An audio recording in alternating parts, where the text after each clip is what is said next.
This is the BBC. There are no programmes on this channel at present. Details of all our services are at bbcworldservice.com.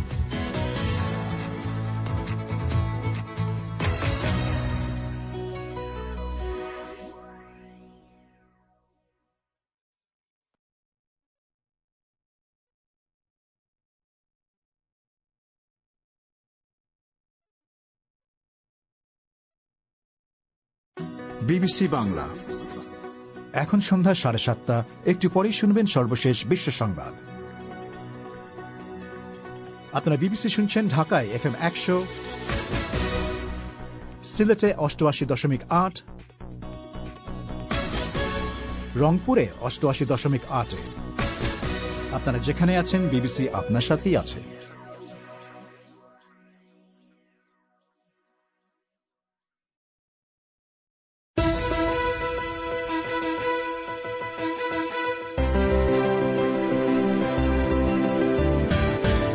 আন্তর্জাতিক উদ্বেগ আপত্তি সত্ত্বেও এ সপ্তাহেই আরও কয়েকশো রোহিঙ্গা শরণার্থীকে ভাসানচরে নিয়ে যাওয়া হচ্ছে। বাংলাদেশের শীর্ষ একজন ভাইরোলজিস্ট বলছেন, শিশুদের সুরক্ষায় ব্রিটেনে শনাক্ত নতুন ধরনের করোনা ভাইরাসটি আটকানো অত্যন্ত জরুরি। ব্রিটেনের সাথে ফ্লাইট স্থগিত করার পরামর্শ তার। আমাদের উচিত হবে এই ভাইরাসটা যেন আমাদের দেশে না পৌঁছায়। সেজন্য আমরা সরকারকে পরামর্শ দিয়েছিলাম যেন এই ফ্লাইটগুলো বন্ধ রাখে। সেই জিনিসটা আমাদের সরকার কিন্তু করেনি। করোনা প্যান্ডেমিকের শুরুতে যে বেহাল অবস্থা বাংলাদেশের স্বাস্থ্য খাতে দেখা দিয়েছিল, বছর শেষে তা কতটা বদলেছে? খেলার খবর শুনবেন, আর এসব নিয়ে শুরু হচ্ছে বিবিসি বাংলার আজকের প্রবাহ।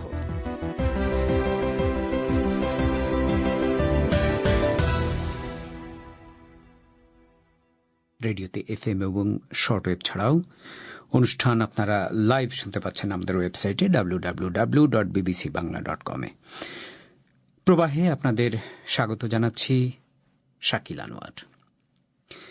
একটু আগে হয়তো শুনেছেন যে চলতি সপ্তাহে অর্থাৎ 31শে ডিসেম্বরের মধ্যে কক্সবাজারের শরণার্থী শিবির থেকে রোহিঙ্গাদের দ্বিতীয় একটি দলকে ভাসানচরে স্থানান্তর করা হচ্ছে। বাংলাদেশের ত্রাণ প্রতিমন্ত্রী বিবিসিকে এই উদ্যোগের কথা নিশ্চিত করেছেন। প্রথম দফায় এ মাসের প্রথম সপ্তাহে প্রায় 1650 রোহিঙ্গাকে ভাসানচরে নেওয়া হয়। তবে এ দফায় কতজনকে নেওয়া হবে তা নিশ্চিতভাবে জানা যায়নি। তবে ইঙ্গিত পাওয়া যাচ্ছে এই সংখ্যা 800 থেকে 900 হতে পারে। আন্তর্জাতিক বিভিন্ন মহলের উদ্বেগ আপত্তি সত্ত্বেও এক মাসের মধ্যে দ্বিতীয়বারের মতো রোহিঙ্গা শরণার্থীদের কক্সবাজারের শিবির থেকে ভাসানচরে নিয়ে যাওয়ার এই প্রস্তুতি চলছে। বিষয়টি সম্পর্কে খোঁজ করছিলেন আমাদের সংবাদদাতা সাইয়েদা আক্তার। তিনি এখন ঢাকার স্টুডিও থেকে আমার সাথে যোগ দিচ্ছেন। সাইয়েদা, এই যে রোহিঙ্গাদের দ্বিতীয় দলটিকে নিয়ে যাওয়ার একটা প্রস্তুতি চলছে, বিস্তারিত কতটুকু আমরা জানতে পেরেছি নিয়ে? শাকিল, বিষয়টি নিয়ে সরকারের পক্ষ থেকে কঠোর গোপনীয়তা বজায় রাখা হচ্ছে। যেমনটি আমরা রোহিঙ্গা শরণার্থীদের প্রথম যে দফায় পাঠানো হয়েছিল ভাসানচরে, সেই সময় যেরকম গোপনীয়তা দেখা গিয়েছিল তেমনটি দেখা যাচ্ছে এবারও। আমি ঢাকা এবং কক্সবাজারের বিভিন্ন পর্যায়ের কর্মকর্তাদের সঙ্গে কথা বলেছি। দেখা গেছে বিষয়টি নিয়ে খোলাখুলি মন্তব্য করতে অনেকেই অস্বীকৃতি জানিয়েছেন। তবে দুর্যোগ ব্যবস্থাপনা ও ত্রাণ প্রতিমন্ত্রী মোহাম্মদ এনামুর রহমান তিনি আমাকে নিশ্চিত করেছেন যে এই সপ্তাহের মধ্যে অর্থাৎ 31শে ডিসেম্বরের মধ্যে কক্সবাজারের শরণার্থী শিবির থেকে দ্বিতীয় একটি দলকে ভাসানচরে পাঠানোর প্রক্রিয়া চলছে। তবে ঠিক কোন দিনে বা এই দফায় কতজন রোহিঙ্গা শরণার্থী যাচ্ছেন সে বিষয়ে সেই সংখ্যাটি তিনি জানাননি। তবে বার্তা সংস্থা রয়টার্সের এক রিপোর্টে বলা হয়েছে যে এই সংখ্যাটি 1000-এর মতো হবে। তবে দুর্যোগ প্রতিমন্ত্রী তিনি যেটি বলছিলেন আমাকে, যে রোহিঙ্গাদের এই যে দ্বিতীয় দলকে ভাসানচরে পাঠানোর প্রক্রিয়া সেটি সরাসরি প্রধানমন্ত্রীর কার্যালয় নেতৃত্ব দিচ্ছে। এছাড়া শরণার্থী ত্রাণ ও প্রত্যাবাসন কমিশনার কার্যালয় বা RRRCর একাধিক কর্মকর্তাও আমাকে বিষয়টি নিশ্চিত করেছেন। তবে একটা জিনিস সেটি হচ্ছে যে দিন বা সংখ্যা সম্পর্কে নির্দিষ্ট করে না বললেও কর্মকর্তারা যেটি জানিয়েছেন যে প্রথমবারের মতো এবারেও রোহিঙ্গা শরণার্থীদের প্রথমে চট্টগ্রামে নেওয়া হবে, তারপর সেখান থেকে নৌবাহিনীর জাহাজে করে ভাসানচরে পাঠানো হবে। তো সাইয়েদা, রোহিঙ্গাদের মধ্যে কক্সবাজারের শিবিরে কোনো প্রতিক্রিয়া দেখা যাচ্ছে নিয়ে? শাকিল, আমি উখিয়া এবং টেকনাফের কয়েকজন স্থানীয় সরকার প্রতিনিধির সঙ্গে কথা বলেছি, একই সঙ্গে কথা বলেছি কক্সবাজারের একাধিক সাংবাদিকের সঙ্গেও। তারা সবাই যেটি বলছেন যে ক্যাম্পের ভেতরের কোনো তৎপরতার খবর তারা জানেন না। অর্থাৎ ক্যাম্পের ভেতরে প্রবেশের ক্ষেত্রে এখন কিছুটা কড়াকড়ি থাকায় ভেতরের তথ্য বা এই ধরনের তৎপরতা বাইরে কমই আসে। তবে কুতুপালং ক্যাম্পের একজন মাঝির সঙ্গে আমি কথা বলে যেটি জেনেছি সেটি হচ্ছে যে এই দফায় কাদেরকে বাছাই করা হয়েছে বা কারা কিভাবে যাচ্ছেন সেই সম্পর্কে তারা একরকম অন্ধকারে আছেন, তাদেরকে কিছু জানানো হয়নি। তবে তিনি বলছিলেন যে তিনি শুনেছেন গত সপ্তাহে কয়েকজন রোহিঙ্গাকে আলাদা করে বাছাই করে নিয়ে ভিন্ন ভিন্ন করে বৈঠক করা হয়েছে। সাইয়েদা, আপনি জানেন যে এই যে কক্সবাজার থেকে ভাসানচরে এই রোহিঙ্গাদের স্থানান্তর করা নিয়ে আন্তর্জাতিক বিভিন্ন মহলের, বিশেষ করে মানবাধিকার সংগঠনগুলোর বড় ধরনের আপত্তি রয়েছে। তারা বারবার প্রথম দফার পরেও তারা বিবৃতি বক্তব্য দিয়েছেন। তো সরকার তো এগুলো কানে নিচ্ছে না বলেই মনে হয়। শাকিল, যেটি আপনি বলছেন যে সরকার আসলে এই ধরনের আন্তর্জাতিক উদ্বেগ বা এই ধরনের সমালোচনা সেটাকে কতটা গুরুত্ব দিচ্ছে সেটি বোঝা যাবে এই প্রতিক্রিয়া বা এই কর্মকাণ্ড থেকেই, যে প্রথম দফা স্থানান্তরের 3 সপ্তাহের মধ্যেই দ্বিতীয় দফা স্থানান্তর হতে যাচ্ছে। আর ভাসানচর মূলত 2 দশক আগে কক্সবাজারে জেগে ওঠা একটা দ্বীপ হওয়ার কারণে সেখানের পরিবেশে রোহিঙ্গারা আসলে সার্ভাইভ করতে পারবে কিনা এরকম একটা আশঙ্কা বরাবর ব্যক্ত করে এসেছে হিউম্যান রাইটস ওয়াচ সহ বেশ কয়েকটি মানবাধিকার সংগঠন। এমনকি এই মাসের শুরুতে যখন প্রথম দফা স্থানান্তর হয় তখন জাতিসংঘ আবাসিক সমন্বয়কারীর কার্যালয় থেকে একটি বিবৃতি দিয়ে বলা হয়েছিল যে তারা এই স্থানান্তর প্রক্রিয়া সম্পর্কে জানেন, কিন্তু এই প্রস্তুতি বা রোহিঙ্গাদের কিভাবে যাবে সেই বিষয়টির সঙ্গে তাদেরকে যুক্ত করা হয়নি। তবে একটা বিষয় এখানে বলে রাখা দরকার যে আন্তর্জাতিক সংস্থাগুলো সবসময় বলে এসেছে যে রোহিঙ্গাদের স্থানান্তরের ক্ষেত্রে নিশ্চিত করতে হবে যে তারা সেখানে অর্থাৎ ভাসানচরে স্বেচ্ছায় যাচ্ছে, তাদের যেন বল প্রয়োগ না করা হয়। এবং বাংলাদেশ সরকারের পক্ষ থেকে বরাবর যেটি বলা হয়েছে, এমনকি এই প্রথম দফা স্থানান্তরের সময়ও সরকার বলেছে যে 1645 জন শরণার্থী ভাসানচরে গেছেন প্রথম দফায় তারা সবাই স্বেচ্ছায় গেছেন। এবং এবারেও কর্মকর্তারা এটাই বলছেন যে যারা যাচ্ছেন তাদের কারো উপর জোর প্রয়োগ করা হচ্ছে না, তারা সকলেই স্বেচ্ছায় যাচ্ছেন। সাইয়েদা, আপনাকে ধন্যবাদ। ইউরোপীয় ইউনিয়নের দেশগুলোতে জনসাধারণকে গণহারে কোভিড ভ্যাকসিন দেওয়া শুরু হয়েছে। এই টিকা কর্মসূচিতে ফাইজারের তৈরি ভ্যাকসিনটি ব্যবহার করা হচ্ছে। সাধারণ মানুষের স্তরে এই টিকা দেওয়া এমন সময় শুরু হলো যখন ব্রিটেনে শনাক্ত নতুন ধরনের একটি করোনা ভাইরাস একে একে বিভিন্ন দেশে ছড়িয়ে পড়ছে বলে খবর পাওয়া যাচ্ছে। ফ্রান্স, ইটালি, সুইজারল্যান্ড এবং স্পেনের পর এশিয়ার জাপান এবং উত্তর আমেরিকার কানাডাও নতুন ধরনের এই করোনা ভাইরাসে আক্রান্ত রোগী পাওয়ার কথা নিশ্চিত করেছে। ব্রিটেনে শনাক্ত নতুন ধরনের এই করোনা ভাইরাসটি এভাবে ছড়িয়ে পড়া কতটা উদ্বেগজনক, বাংলাদেশের মতো দেশের কতটা এ নিয়ে সতর্ক থাকা উচিত, জানতে আমি কথা বলেছিলাম দেশের শীর্ষ ভাইরোলজিস্ট এবং কোভিড বিষয়ে সরকারের পরামর্শ কমিটির অন্যতম সদস্য অধ্যাপক নজরুল ইসলামের সাথে। এটার সঙ্গে আরো কিছু ইনফরমেশন আমরা ইউকে থেকে পেয়েছি। সেটা হচ্ছে যে দিস ভ্যারিয়েন্ট, এটার ট্রান্সমিসিবিলিটি চিলড্রেনের মধ্যে বেশি। তো চিলড্রেন সম্বন্ধে আমরা একটু কনসার্ন। আর চিলড্রেন সম্বন্ধে আরেকটা ইনফরমেশন হচ্ছে যে আমরা যে ভ্যাকসিন তৈরি করেছি সব ভ্যাকসিনই কিন্তু চিলড্রেনের মধ্যে কোনোটাই না, সবগুলো অ্যাডাল্টের মধ্যে 18 অ্যান্ড অ্যাবভ যাদের বয়স। সুতরাং আমাদের খুব বেশি সাবধান হতে হবে আমাদের মতো দেশে, বাংলাদেশ যেরকম, যেন ইউকের ভ্যারিয়েন্টটা আমাদের দেশে না আসতে পারে। এখন প্রফেসর ইসলাম, আপনি হয়তো জানেন যে অন্তত 40-50টা দেশ এখন পর্যন্ত আমরা জানি যে ব্রিটেনের সাথে কিন্তু তারা বেশ কয়েকদিন আগে থেকেই বিমান যোগাযোগ বন্ধ করে দিয়েছে। বাংলাদেশে কিন্তু এখনো চলছে, মানে ব্রিটেন থেকে কিন্তু বাংলাদেশ বিমানের ফ্লাইট সেখানে যাচ্ছে, অন্যান্য ফ্লাইটগুলো যাচ্ছে, এখানে ব্রিটেন থেকে লোক যাচ্ছে। সেটা ব্যাপারে সরকারের ভেতরে কেন কোনো তেমন উদ্যোগ দেখা যাচ্ছে না? এটা আমারও প্রশ্ন যে আমাদের শিশুদের জন্য ভ্যাকসিন নাই। আমাদের উচিত হবে এই ভাইরাসটা যেন আমাদের দেশে না পৌঁছায়। সেজন্য আমরা আমাদের সরকারকে পরামর্শ দিয়েছিলাম যেন এই ফ্লাইটগুলো বন্ধ রাখে। সপ্তাহ 2 বন্ধ রাখার পরে এবং সপ্তাহ 2 মধ্যে আমাদের প্রিপারেশন নিতে হবে যেন যে আসবে এসব ফ্লাইটে তাদেরকে কমপ্লিট কোয়ারেন্টাইন করে তারপরে তারা যখন ভাইরাস মুক্ত হবে তখন তাদেরকে সমাজে ছেড়ে দেওয়া। সেই জিনিসটা আমাদের সরকার কিন্তু করেনি। তার ফলে আমরা খুব আতঙ্কিত। হয়তো এই ভাইরাস আমাদের সমাজে এটা সংক্রমিত হবে এবং আমাদের সমাজে আমাদের শিশুরা ভালনারেবল এবং তারা আক্রান্ত হবে, এটা আমাদের কনসার্ন। প্রফেসর ইসলাম, ভাইরাস তো এইভাবে মিউটেট করে, নতুন তৈরি হয়। তো এখনো পর্যন্ত আমরা যেটা এখানে বলা হচ্ছে ব্রিটেনে, যে এটা যে করোনা ভাইরাসটা এখন আছে সেটার চাইতে খুব বেশি শক্তিশালী না, মানে এটার ক্ষতি করার ক্ষমতা বেশি না, কিন্তু বেশি ছড়াচ্ছে সেটা। এটা কি হতে পারে প্রফেসর ইসলাম, যে আমরা নতুন একটা ভ্যারিয়েন্ট দেখলাম, ভবিষ্যতে আরো বেশি ভ্যারিয়েন্ট এরকম আরো অনেক এরকম দেখা যেতে পারে? এটা কি হতে পারে? হ্যাঁ, এটা হতে পারে। এটা হতে পারে কারণ এই ভাইরাসটা মিউটেট করতেছে, কন্টিনিউয়াসলি মিউটেট করে যাচ্ছে, এবং এই জিনিসটা যে কোন কম্বিনেশন আসবে, high transmissibility, similar virulence, high transmissibility, high virulence, high transmissibility, low virulence, অনেক রকম কম্বিনেশন আসতে পারে। এখন আমাদের ওয়েট করতে হবে, দেখতে হবে যে কি হয়, এবং সবসময় আমাদের সিকোয়েন্সিং করে এটা মনিটর করতে হবে যে কোথায় কোন ভাইরাসটা কোথায় মিউটেট করছে। তাহলে প্রফেসর ইসলাম, যে মানে এই যে ভ্যাকসিন তৈরি হচ্ছে, যারা তৈরি করছেন বা গবেষণা করছেন তাদের জন্য তো এটা একটা উদ্বেগের ব্যাপার, যদি মিউটেট করতে থাকে, নতুন নতুন ভ্যারিয়েন্ট পাওয়া যেতে থাকে। একদম তাই। মানে যারা ভ্যাকসিন তৈরি করছে, উদ্ভাবন করছে, তাদের জন্য এটা বিরাট একটা চ্যালেঞ্জ যে এইরকম যদি মিউটেট করতেই থাকে, যে আমাদের ভ্যাকসিন তো বেশি দিন কার্যকর থাকবে না, কিছুদিন পর পর ভ্যাকসিনকে আমাদের চেঞ্জ করতে হবে। ইনফ্লুয়েঞ্জা ভাইরাস নিয়ে এই প্রবলেম আমরা ফেস করতেছি সবসময়, অল দি টাইম। আমরা যেটা মানে জানি সেটা হচ্ছে যে ব্রিটেনে যে নতুন ভ্যারিয়েন্টের ভাইরাস পাওয়া গেছে সেটা কিন্তু কানাডা পর্যন্ত বলছে, জাপান বলছে যে তারা পেয়েছে, ইউরোপের কয়েকটা দেশ তো ইতিমধ্যেই বলেছে। সুতরাং যদি জাপানে যেয়ে থাকে, কেন বাংলাদেশে যাবে না বা ইন্ডিয়াতে যাবে না? এখন সাধারণ মানুষের করার কি আছে? মানে বেসিক জিনিস যেটা, সেটা হলো মাস্ক পরা, ডিস্টেন্স মেনটেন করা, আর হ্যান্ড ওয়াশ। যেগুলা যে কোনো মিউটেটেড ভাইরাস হোক, যে ভাইরাসই হোক, সবগুলার এগেনস্টই কার্যকর। এই মানে ভ্যাকসিনের চেয়ে এটা বেসিক্যালি মোর এফিশিয়েন্ট, এই সিস্টেমটা, মাস্ক পরা, ডিস্টেন্স মেনটেন করা এবং হ্যান্ড ওয়াশিং।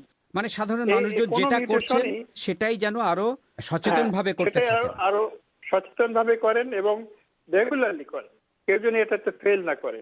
কারণ কোন মিউটেশনই এইটাকে ওভারকাম করতে পারবে না, যত মিউটেশন করুক, ইট ডাজন্ট ম্যাটার।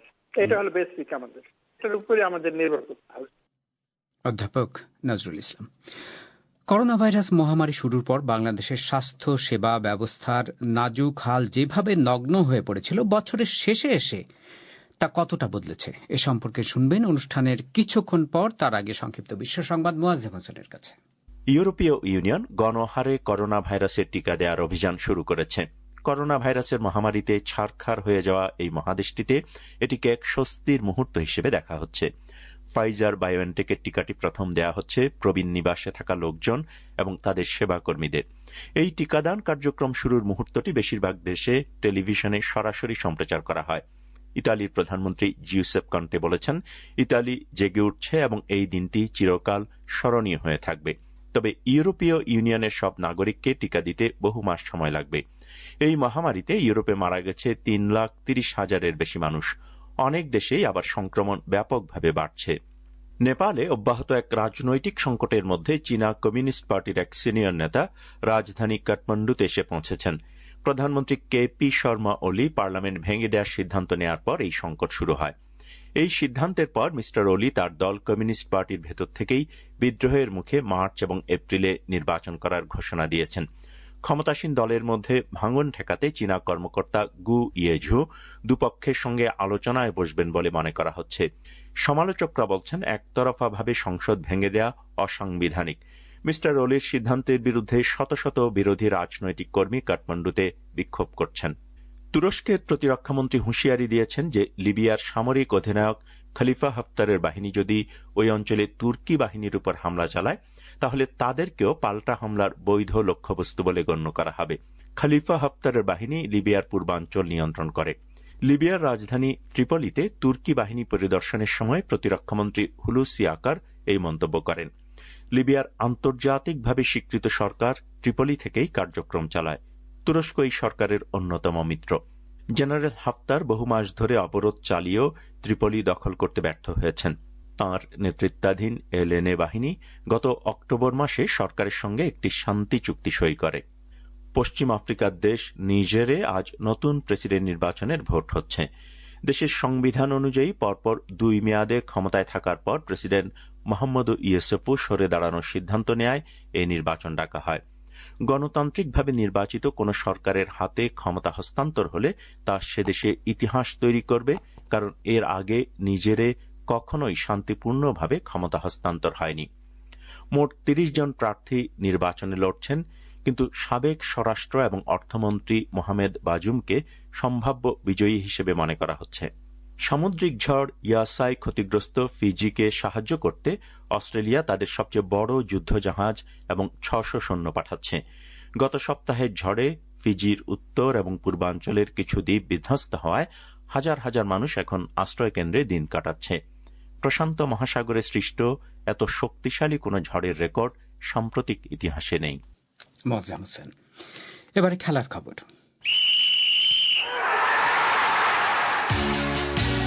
খেলার খবর পড়ছি রাহেল মাসুদ। আন্তর্জাতিক ক্রিকেট কাউন্সিলের দশকের সেরা ওয়ানডে একাদশে জায়গা করে নিয়েছেন সাকিব আল হাসান। 13 বছর ধরে আন্তর্জাতিক ক্রিকেট খেলা সাকিব এখন পর্যন্ত ওয়ানডে ক্রিকেটে 6,323 রান করেছেন, 260টি উইকেট নিয়েছেন। এই দলে আরও আছেন Rohit Sharma, David Warner, Virat Kohli, AB de Villiers, Mahendra Singh Dhoni, Ben Stokes, Mitchell Starc, Trent Boult, Imran Tahir, Lasith Malinga. গত 10 বছরে যারা ওয়ানডে ক্রিকেটে গুরুত্বপূর্ণ ভূমিকা পালন করেছেন তাদের নিয়ে এই একাদশ বানিয়েছে আন্তর্জাতিক ক্রিকেট কাউন্সিল। বাংলাদেশের একজন ক্রিকেট বিশ্লেষক ও পরিসংখ্যানবিদ রেফাত এমিলের কাছে জানতে চাচ্ছিলাম, সাকিবের এই একাদশের সুযোগ পাওয়ার পেছনে কোন কোন বিষয়গুলো গুরুত্বপূর্ণ ছিল? ওদের সিলেকশন ছিল আপনার নির্দিষ্ট কিছু সাংবাদিক, ব্রডকাস্টার, আর ওরা নির্দিষ্ট 6টা দেশের কিছু প্লেয়ার দিয়ে এই একাদশটা বানায়। বিশেষ করে লাস্ট এক ডিকেডে আপনি যদি দেখেন তাহলে সাকিব যে পরিমাণ পারফরমেন্স করছে ওটার আশেপাশে আসলে কোনো অলরাউন্ডার নেই। সাকিবের চেয়ে রান করছে আপনার 24-25 জন ব্যাটসম্যান বেশি, আর উইকেট পাইছে প্রায় 13 জন ব্যাটসম্যান, 13 জন বোলার। সেখানে সাকিব হচ্ছে একমাত্র অলরাউন্ডার যে 3000+ রান প্লাস 100+ উইকেট, মানে একমাত্র অলরাউন্ডার। আর মানে আপনি যদি রান কমায় যদি 2000 আর 100 উইকেট ধরেন তাহলে সেখানে সাকিবের সাথে আরো যোগ হবে থিসারা পেরেরা, নবী। কিন্তু তাদের ব্যাটিং গড় খুবই খারাপ সাকিবের। সেখানে এই মানে আইসিসি যে সময়সীমার মধ্যে হিসাব করছে সেখানে সাকিবের ব্যাটিং গড় প্রায় 40, বোলিং গড় 30-এর আশেপাশে, মানে খুবই ভালো। আসলে সাকিবদের না রাখার কোনো উপায় ছিল না। আর বিশ্বমঞ্চে পারফরমেন্স করার তো সবসময় আলাদা নজরে দেখে আইসিসি বা যারা ওই প্যানেলে ছিল এটা। আর বাংলাদেশি প্লেয়ার হয়ে ইংল্যান্ডের মাটিতে ওরকম ভালো খেলা প্লাস একটা বিশ্বকাপের মধ্যে 600+ রান এবং 10 উইকেট, এটা আমার মনে হচ্ছে বাড়তি একটা ইয়ে ছিল। এদিকে আইসিসি আরও 2 ফরম্যাটে দশকের সেরা ক্রিকেট দল নির্বাচন করেছে, যেখানে নারী কিংবা পুরুষ কোনো দলেই পাকিস্তানের আর কোনো ক্রিকেটার জায়গা পাননি। ওদিকে মেলবোর্নে ঘুরে দাঁড়িয়েছে ভারত এখন 82 রানের লিড নিয়েছে অস্ট্রেলিয়ার বিপক্ষে। ভারপ্রাপ্ত অধিনায়ক আজিঙ্কা রাহানের সেঞ্চুরিতে বড় লিডের পথে এখন ভারত। মেলবোর্নে দ্বিতীয় দিন শেষে ভারতের রান 277, হাতে আছে আরও 5টি উইকেট। 100 রানের জুটি গড়েছেন জাদেজা ও রাহানে। এর আগে প্রথম টেস্ট ম্যাচে একটি ইনিংসে ভারত 36 রানে অলআউট হয়ে যাওয়ার পর ভারতীয় গণমাধ্যম এবং ক্রিকেট সংশ্লিষ্টদের মধ্যে সমালোচনার ঝড় ওঠে। নিউজিল্যান্ডের বিপক্ষে দ্বিতীয় দিন শেষে পাকিস্তান কোনো মতে টিকে আছে। এখনও 400 রানে পিছিয়ে আছে পাকিস্তান। 20 ওভারে 30 রান তুলেছে এই দিনে। নিউজিল্যান্ড করেছে 431 রান। নিউজিল্যান্ডের অধিনায়ক কেইন উইলিয়ামসন তুলেছেন 129 রান। ওদিকে বাংলাদেশের ঘরোয়া ফুটবল টুর্নামেন্ট ফেডারেশন কাপে আজ জয় পেয়েছে 10 বারের চ্যাম্পিয়ন মোহামেডান। মুক্তিযোদ্ধা সংসদের সাথে একটি ম্যাচে 4-1 গোলে জয় পেয়েছে মোহামেডান। শেষ 8 মিনিটে 3টি গোল করে এই জয় পায় মোহামেডান স্পোর্টিং ক্লাব। এর আগে আবাহনীর কাছে 3-0 গোলে হারে মোহামেডান। আপনারা শুনছেন বিবিসি বাংলার সন্ধ্যাবেলার স্বাস্থ্য সেবা যে কতটা নাজুক তা নগ্ন হয়ে পড়েছিল। হাসপাতালে শয্যার অভাব, রোগীদের ভোগান্তি সহ নানা অভিযোগ একে একে সামনে আসতে শুরু করে। তবে দেশটির স্বাস্থ্য বিভাগ এখন দাবি করছে যে করোনা মহামারীর শুরুর দিকে যেসব সংকট ছিল তা এখন কাটিয়ে ওঠা গেছে। হাসপাতালে শয্যার সংখ্যা বাড়ানো হয়েছে, নিয়োগ দেওয়া হয়েছে নতুন চিকিৎসক, নার্স আর টেকনিশিয়ান, এবং সেই সাথে বাজেটে স্বাস্থ্য খাতে বরাদ্দ বাড়ানো হয়েছে। তবে বিশেষজ্ঞরা বলছেন শুধু বরাদ্দ বাড়ানো বা নিয়োগ নয়, স্বাস্থ্য খাতের উন্নয়নে যেটা সবচেয়ে গুরুত্বপূর্ণ তা হল রাজনৈতিক সদিচ্ছা। ঢাকা থেকে মুন্নি আক্তারের রিপোর্ট। বাংলাদেশে চলতি বছরের মার্চ মাসে করোনা ভাইরাসের সংক্রমণ প্রথম শনাক্ত হয়।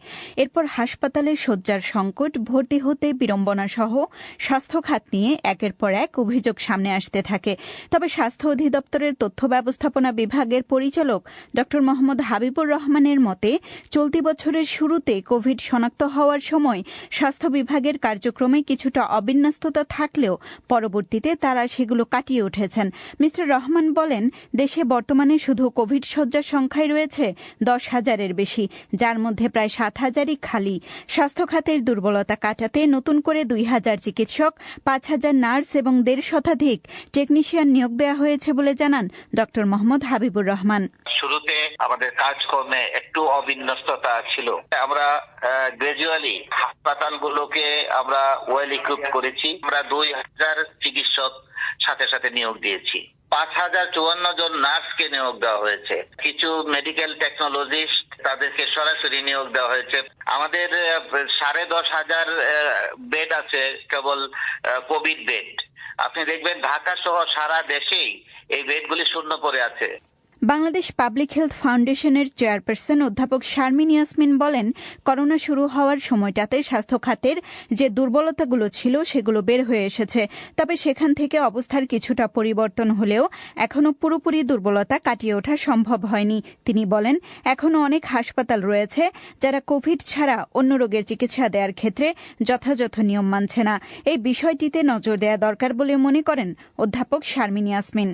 আমাদের প্রশাসনিক যে দুর্বলতাগুলো ছিল বা সমন্বয়হীনতা ছিল, সেগুলো কিন্তু প্রকটভাবে ধরা পড়লো এই করোনাকালীন সময়ে। অন্যদিকে যেটা ছিল করোনা ছাড়া যে অন্যান্য অসুখগুলো যেগুলো আছে সেগুলোর ব্যাপারে চিকিৎসা ক্ষেত্রে বিঘ্নিত হচ্ছে। তবে আমরা মনে হয় সেই পরিস্থিতি অনেকটাই কাটিয়ে উঠেছে। আমি বলবো না যে সম্পূর্ণরূপে কাটিয়ে উঠেছি। আপনি জানেন যে হাসপাতালগুলোতে স্ক্রিনিং করা জরুরি।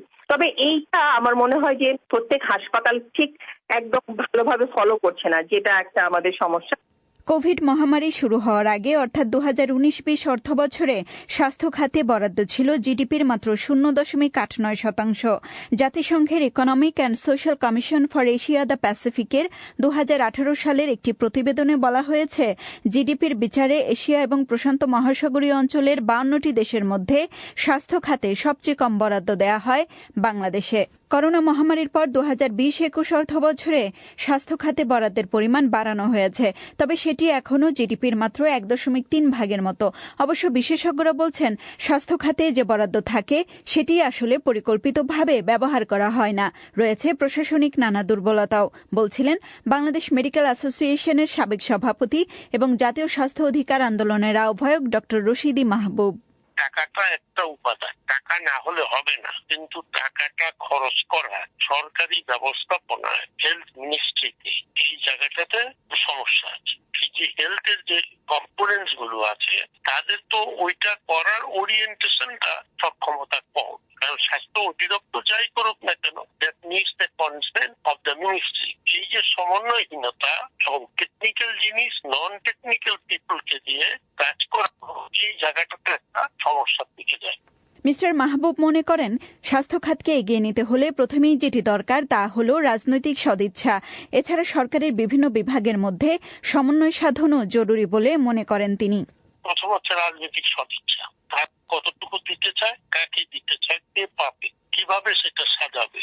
চিকিৎসা ব্যবস্থাপনাটা একটা বিল্ডিং নয়, ওখানে যারা কাজ করে তাদের একটা টিম ওয়ার্ক। আপনি বিল্ডিং বানিয়েছেন, বিল্ডিং মেনটেন্যান্স নাই। আপনি যন্ত্র কিনে দিয়েছেন, যন্ত্র ওয়ারেন্টি আর মেনটেন্যান্স নেই। আপনি অ্যাম্বুলেন্স দিয়েছেন, ড্রাইভার দেন নাই। সুতরাং এগুলো সবকিছু মিলে একটা ব্যবস্থাপনা সমস্যা। ঢাকা ছাড়াও জেলা শহরগুলোর হাসপাতালগুলোতেও চিকিৎসা সেবিকা এবং টেকনিশিয়ানের অভাব, আইসিইউ এবং মেডিকেল সরঞ্জামের অপর্যাপ্ততার নানা অভিযোগ এখনও রয়েছে। মুন্নি আক্তার। আপনারা বিবিসি বাংলা শুনছেন রংপুরে, ঢাকায়, রাজশাহীতে। আপনারা যেখানে আছেন বিবিসি বাংলা আপনার সাথেই আছে।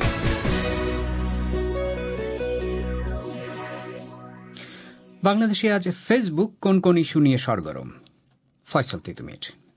ধন্যবাদ শাকিল। সামাজিক যোগাযোগ মাধ্যমে আজ বেশ কিছু বিষয় আছে আলোচনায় যথারীতি, আর সেগুলো জানিয়ে দিতে হাজির হয়েছি আমি ফয়সাল তিতুমির, আর সঙ্গে আছি আমি আফরোজা নীলা। তিতুমির, করোনা ভাইরাসের ভ্যাকসিনের বিষয়টি আজকে আবারও আলোচনায় উঠে এসেছে স্বাস্থ্যমন্ত্রী জাহিদ মালিকের বক্তব্যের পর।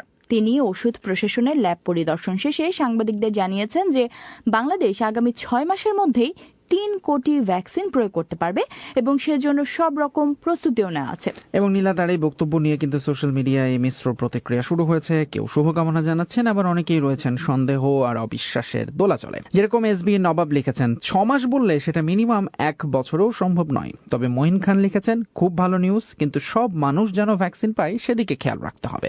এহতেশামুল হকের মন্তব্য, দয়া করে গরিব, অসহায় ও দিন মজুরদের প্রথম পর্বে দিবেন, ধনীদের পরের পর্বে দিবেন আশা করি। অন্যদিকে ইসরাফিল আজাদ লিখেছেন, প্রথমে সব দুর্নীতিবাজদের দিয়ে পরীক্ষা করবেন ভ্যাকসিন সঠিক কিনা। এরকম মন্তব্য কিন্তু নীলা আসলে অনেকগুলোই আছে। তবে আজকে আরেকটি খবর সোশ্যাল মিডিয়ায় সাড়া ফেলেছে, সেটি হলো টিকটকে ভিডিও বানানোর কথা বলে স্কুল ছাত্রীকে আটকে রেখে গণধর্ষণ। একেবারে মর্মান্তিক একটা ঘটনা, এবং ঘটনাটি গাজীপুরের। বিবিসি বাংলা ফেসবুক পাতায় এই খবরের নিচে এসেছে অজস্র মন্তব্য। যেরকম নোমান মোবারক লিখেছেন, আমরা ঠিকই মানুষের চেহারা নিয়ে জন্মেছি, কিন্তু আসল মানুষ হতে পারিনি। এটা আমাদের সমাজ, রাষ্ট্র, পরিবারের ব্যর্থতা। নিউটন ধর লিখেছেন, খুবই দুঃখজনক। আমি বুঝতে পারি না কেন যে তারা এসব অনলাইন জগৎকে বাস্তবিক জীবন বলেই ভেবে নেয়। বাস্তবতা খুব কঠিন হয়, আর এটি তারা বুঝে না। মীর হোসেনের মন্তব্য, সমাজের দৃষ্টিভঙ্গির পরিবর্তন, পরিবারের সচেতনতা বৃদ্ধি আর আইনে যথাযথ পদক্ষেপ গ্রহণই পারে এসব অপরাধ দমন করতে। আলম হোসেন লিখেছেন, TikTok, Likee, free fire, PUBG ভবিষ্যৎ মূল্যবোধ সম্পন্ন জেনারেশন গঠনে এই অ্যাপগুলো বন্ধের কোনো বিকল্প নেই। তবে জামাল কিন্তু নীলা বলছেন যে দোষ আসলে অপরাধীর, টিকটকের নয়। তবে এর সমস্ত এই সোশ্যাল মিডিয়া অ্যাপগুলো কিন্তু প্রায়ই নানান কারণে কিন্তু খবরে আসছে। এদিকে আরেকটি ঘটনা ঘটেছে সুনামগঞ্জে। চলন্ত বাসে এক কলেজ ছাত্রীকে ধর্ষণের চেষ্টা করেছেন ওই বাসের চালক এবং চালকের সহকারী, আর নিজেকে রক্ষা করতে গিয়ে বাস থেকে লাফ দিয়েছেন ওই ছাত্রী। এতে গুরুতর আহত হয়েছে সে। খবর পেয়ে পুলিশ বাসটি জব্দ করেছে, তবে চালক ও তার সহকারী পলাতক রয়েছেন। খুবই দুঃখজনক একটি ঘটনা, এবং এই খবরটিও কিন্তু সোশ্যাল মিডিয়ায় অনেক ক্ষোভের জন্ম দিয়েছে। যেমন মেহমেদ উমার লিখেছেন, আমার নিজের বোনও জব করে রাতে বাড়ি ফেরে। এই অমানুষগুলোর জন্য নারীদের আলাদা বাস সার্ভিস আরও জোরদার, আরো বর্ধিত করা উচিত। একই রকম মন্তব্য শামসুন নাহারের লিখেছেন, মেয়েদের জন্য আলাদা করে নারী চালক দিয়ে বাস সার্ভিস বের করা এখন সময়ের দাবি। আর মাহফুজ রহমান বলছেন, দেশে নারী বান্ধব পরিবহন, শিক্ষা ও কর্মসংস্থানের ব্যবস্থা না করলে নারীদের নিরাপত্তা দেয়া যাবে না। সাইমুম শোভনের মন্তব্য, অপরাধ সহ্য সীমা পার করলে জনগণ নিজের হাতে আইন তুলে নেওয়ার আগে সরকারের এই ব্যাপারে সর্বোচ্চ প্রায়োরিটি দেওয়া উচিত, এবং তা অবশ্যই যত দ্রুত সম্ভব। আর মাহফুজের মন্তব্য, গালমন্দ করাটা অযৌক্তিক, তাই গালিগালাজ করছি না। যেহেতু বাসটি জব্দ করা হয়েছে, সুতরাং বাস মালিকের সাথে যোগাযোগ করে আসামি চিহ্নিত করা সম্ভব এবং দ্রুত সময়ের মধ্যে। এরকম নানা মন্তব্য দেখা যাচ্ছে তিতুমির। ঠিক তাই, এবং বেশিরভাগই কিন্তু মনে করিয়ে দিয়েছেন যে বাংলাদেশে আইন আছে, প্রয়োগ নেই। হয়তো আইনের প্রয়োগটা ঠিকঠাক হলে এই ধরনের ঘটনা বারবার দেখতে হতো না। এবার একটা ভালো খবর দেয়া যাক। ফেসবুকের কল্যাণে 1 যুগ পর মায়ের কাছে ছেলে। খবরে বলা হচ্ছে 2008 সালে যখন এই ছেলের বয়স 11-12 বছরের মতো, সে সময় তার মানসিক প্রতিবন্ধী মা রাতের আধারে কোলের শিশু সন্তানকে নিয়ে বাড়ি থেকে উধাও হন। তারপর থেকে নিখোঁজ ছিলেন তিনি। পরে কিছুদিন আগে তার পাশের এলাকার একজনের ফেসবুক পোস্ট মায়ের ছবি দেখে চিনতে পারেন। তবে শেষ পর্যন্ত মাকে পেলেও তার ছোট ভাইয়ের কোনো সন্ধান এখনো মেলেনি। খুবই দারুণ একটা খবর কিন্তু নীলা, এবং অনেকেই দেখছে এই খবরে কিন্তু বেশ আবেগঘন মন্তব্য করছেন। যেরকম তাসলিমা ইসলাম লিজা লিখেছেন, মহামিলন মা ছেলের, মা বড় ধন অমূল্য রতন, এই অটুট বন্ধনকে শুভকামনা রইল। এই খুশিতে আমার ফ্রিজে একটা চকোলেট কেক আছে, আমি ফেসবুককে খাওয়াতে চাই, মজা করেই লিখেছেন তিনি। আর সানজিদা সুমি লিখেছেন, প্রযুক্তি অনেক ভালো কিছুই দিয়েছে আমাদের, যারা খারাপ অর্থে প্রয়োগ করে তারা খারাপ কিছুই পেয়েছে। এর চেয়ে ভালো সংবাদ আর কি হতে পারে মায়ের জন্য। শেষ করব আরেকটা মজার খবর দিয়ে। বিয়ে বার্ষিকীতে স্ত্রীকে চাঁদে জমি কিনে দিলেন স্বামী। ভারতের রাজস্থানের ধর্মেন্দ্র জানিয়েছেন যে বিয়ে বার্ষিকীর দিনটাকে অন্যরকম করতে তিনি মার্কিন যুক্তরাষ্ট্রের নিউ ইয়র্কের লুনা সোসাইটি ইন্টারন্যাশনালের কাছ থেকে 3 একর জমি কিনেছেন এবং স্ত্রীকে উপহার দেওয়ার জন্য। এবং স্ত্রী যে খুশি হয়েছেন সেটা বলাই বাহুল্য। আসলে নীলা, ভালোবাসা যে অনেক সময় মানে চাঁদও যে ভালোবাসার কাছে তুচ্ছ, সেটাই বোধহয় প্রমাণ হলো এটাতে। তো এই ছিল মোটামুটি আজকের মতো সামাজিক যোগাযোগ মাধ্যমের আপডেট। ধন্যবাদ এতক্ষণ সবাইকে সঙ্গে থাকার জন্য। ফয়সাল তিতুমির, আফরোজা নীলা, ঢাকায়। অনুষ্ঠানের সময় শেষ হয়ে এলো। খবরের প্রধান অংশগুলো আপনাদের আরেকবার জানিয়ে দিচ্ছি। আন্তর্জাতিক উদ্বেগ আপত্তি সত্ত্বেও এ সপ্তাহেই আরও কয়েকশো রোহিঙ্গা শরণার্থীকে কক্সবাজারের শিবির থেকে ভাসানচরে নিয়ে যাওয়া হচ্ছে। সরকারের সংশ্লিষ্ট প্রতিমন্ত্রী এই উদ্যোগের কথা নিশ্চিত করেছেন। বাংলাদেশের শীর্ষ একজন ভাইরোলজিস্ট বলেছেন, শিশুদের রক্ষায় ব্রিটেনে শনাক্ত নতুন ধরনের ভাইরাসটি আটকানো অত্যন্ত জরুরি।